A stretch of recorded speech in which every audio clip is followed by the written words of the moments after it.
राधे कृष्णा कृष्णा कृष्णा राधे राधे राधे श्याम श्यामा श्याम श्यामा राधे राधे राधे कृष्णा कृष्णा कृष्णा राधे राधे राधे श्याम श्याम श्याम राधे राधे राधे कृष्णा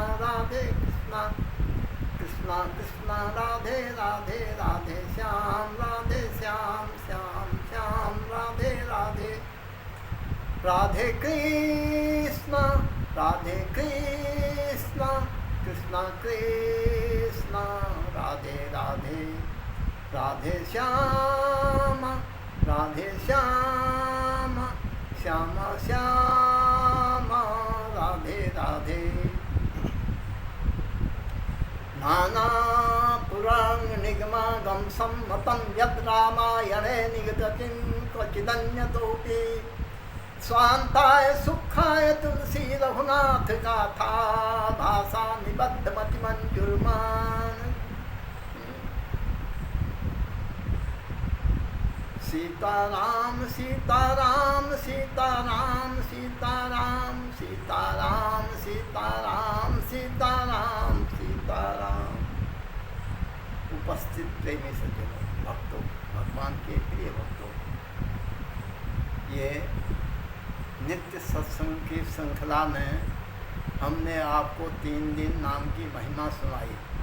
जो नाम का प्रसंग आगे भी चलता रहेगा। तो इसमें देखिए, भक्ति भक्त भगवंत गुरु चतुः नाम बप एक।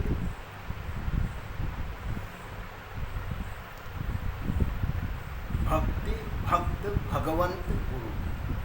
भक्ति है, भगवंत भगवान है, गुरु है और नाम है भगवान का। ये चारों एक ही हैं, इन चारों में कोई अंतर नहीं है। लेकिन इन सब में भगवान का नाम सबसे श्रेष्ठ है। तो इसलिए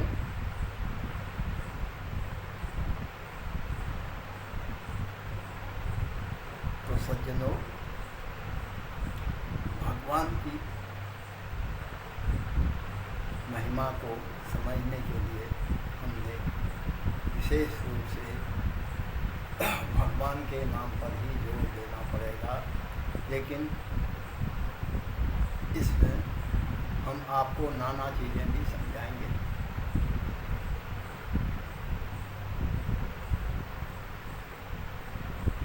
भगवान ने 9वें अध्याय में भगवद गीता में कहा, अहम ही सर्वयज्ञानां भोक्ता च।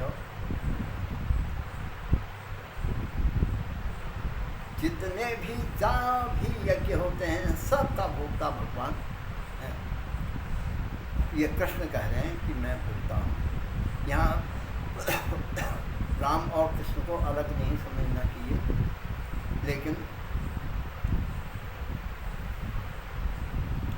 जब तक हम राम की मर्यादा को नहीं पहचानेंगे तब तक कृष्ण की भक्ति हमें प्राप्त नहीं होगी।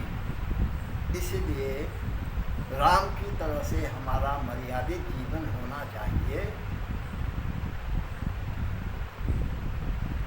इसी तभी हम कृष्ण की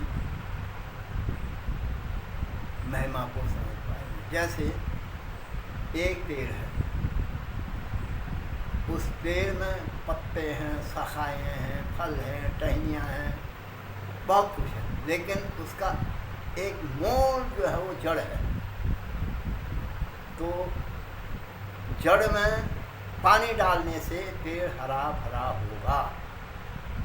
अगर पत्तों में पानी डाला जाएगा, जड़ में नहीं पानी जाएगा, पेड़ सूख जाएगा। इसी तरह से भगवान ने भगवद गीता में कहा, अहम ही सर्व यज्ञानां भोक्ता च। मैं ही समस्त यज्ञों का भोक्ता नहीं हूँ। चाहे आप किसी भी रूप में किसी भी देवता को विधि पूर्वक अविधि पूर्वक छोटे छोटे देवी देवताओं को अगर पूजेंगे तो उनका परिणाम छोटा छोटा होगा, लेकिन अगर आप भगवान की पूजा करेंगे तो उसका अनंत फल होगा। आज सवाल पूजा का है, पूजा के लिए हमारे पास कुछ चीज़ें हैं नहीं हैं? और इसलिए पूजा का सर्वश्रेष्ठ सबसे उत्तम साधन है आंसू।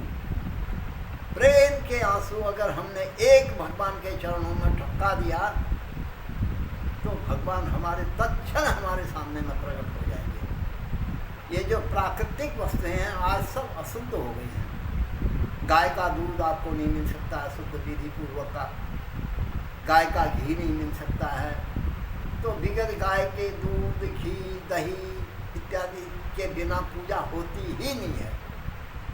यहाँ तक कि अब गंगा जल भी, उसमें भी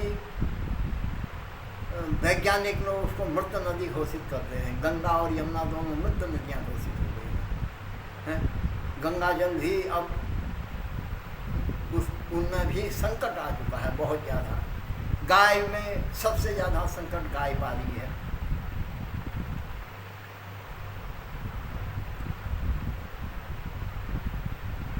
इसलिए अगर हम अपने भगवान की पूजा करेंगे तो उसमें कोई विघ्न नहीं आएगा।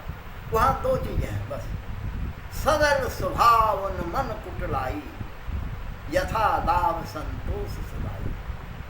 हमारा स्वभाव एकदम सरल हो, सब ही सरल सब सोचल ही ना, मम भरोसा ही सजन जीना। भगवान ये चाहते हैं हमसे कि हमारे मन में कुटलाई न हो, हमारे मन में किसी अन्य के प्रति कोई लाभ नहीं हो। भगवान ने भगवद गीता में कहा, यत् पिच्छया लाभ संतुष्टो दंडाती तो विमत्सरा। जो भी लाभ हमें सरलता से आसानी से बिगड़ प्रयास किए मिल रहा है उसी में हमें संतोष होना चाहिए। हमें अपना प्रयास केवल भगवान को प्रसन्न करने के लिए करना चाहिए, भगवान के जनों की सेवा करनी चाहिए, भगवान की कथा का श्रवण करना चाहिए, भगवान को अर्पित किया हुआ प्रसाद पाना चाहिए। ये भक्ति के सरल मार्ग हैं।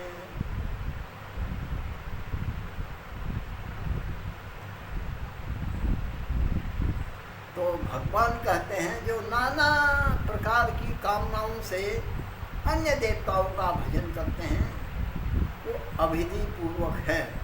हालांकि उन सब पूजाओं का फल भी उसको मेरे से ही मिलता है, लेकिन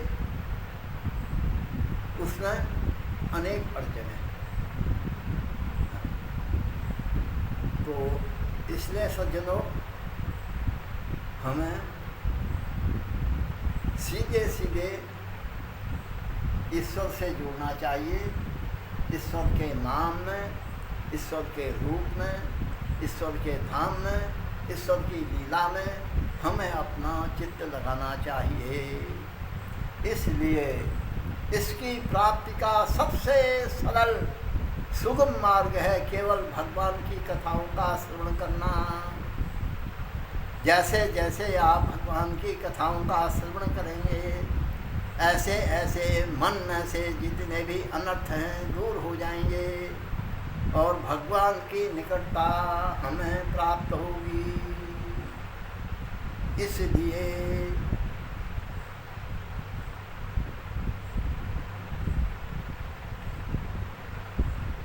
हमारे पूर्व जन्मों के संस्कारों के अनुसार से हमारे मन में नाना प्रकार की जो आसक्तियाँ हैं,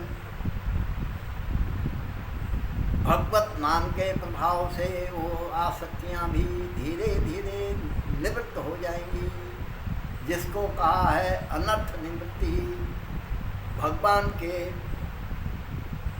नाम के कारण जब हमारे हृदय में अनर्थ की निवृत्ति हो जाएगी, तो भगवत प्राप्ति के निमित्त से हमारे हृदय में जो राग पैदा होगा उसको पूर्वानुराग कहा गया है। पूर्वानुराग भगवत अभी मिले नहीं हैं भगवान, लेकिन उनसे मिलने के लिए हमारे हृदय में राग पैदा हो जाना, जिसका एक उदाहरण है रुक्मिणी जी। रुक्मिणी जी ने अभी कृष्ण को देखा नहीं था, केवल सुना था। कहाँ से? कथाओं के माध्यम से। तो कथाओं के माध्यम से सुना था, और सुनने के बाद उन्होंने एक ब्राह्मण को बुला करके एक पत्र लिखा रुक्मिणी जी को। वो पत्र अत्यंत गूढ़ पत्र है, उसमें बहुत कुछ लिखा गया है, लेकिन उसका सबसे पहला वाक्य है श्रुत्वा गुणान् त्रिभुवन सुंदरमेकमेवम्। आपके गुणों का श्रवण करने से कि आप इस समस्त त्रिभुवन में आपसे सुंदर कोई नहीं है, आप अति सुंदर हैं, अति रूपवान हैं, अति कृपालु हैं, अति दयालु हैं, अति वीर्य हैं। इसलिए आपके गुणों को सुन करके मैंने अपना मन आपको दे दिया है, और मैंने आपको अपना पति स्वीकार कर दिया है।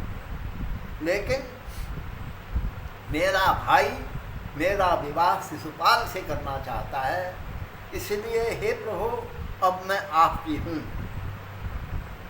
अगर शेर के मुंह से उसका निवाला अगर कोई सियार ले जाए, या शेर के मुंह के सामने में से किसी को कुत्ता खा जाए, तो इसमें शेर की बदनामी होगी प्रभु। इसलिए अब मैं आपकी हूँ, और आप आइए, मेरा अपहरण करके मुझे ले जाइए, क्योंकि मेरी शादी तो शिशुपाल से करने का निर्णय हो गया है। मैं आपको अपना पति स्वीकार कर चुकी हूँ, मैं अपना शरीर त्याग दूँगी, लेकिन मैं शिशुपाल को अपना पति नहीं बनाऊँगी। तो इस तरह का ये जो पूर्वानुराग होता है, इसी अनुराग के बाद तब भगवान की हमें प्राप्ति होती है, जो कलयुग में अति सरल और बहुत ही सरल है। अगर हम थोड़ा बहुत प्रयास करें भगवान के नाम में, भगवान के रूप में, भगवान की लीलाओं में और भगवान के धाम में अगर हम श्रद्धा रखें, तो भगवत प्राप्ति आसान होगी। बोलो श्री सीताराम भगवान की जय।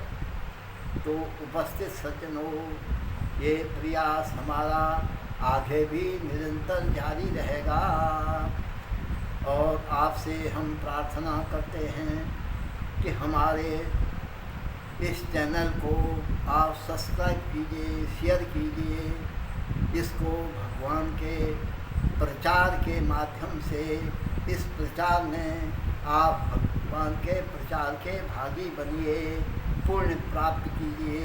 बोलो श्री सीताराम भगवान की जय। राधे श्याम भगवान की जय।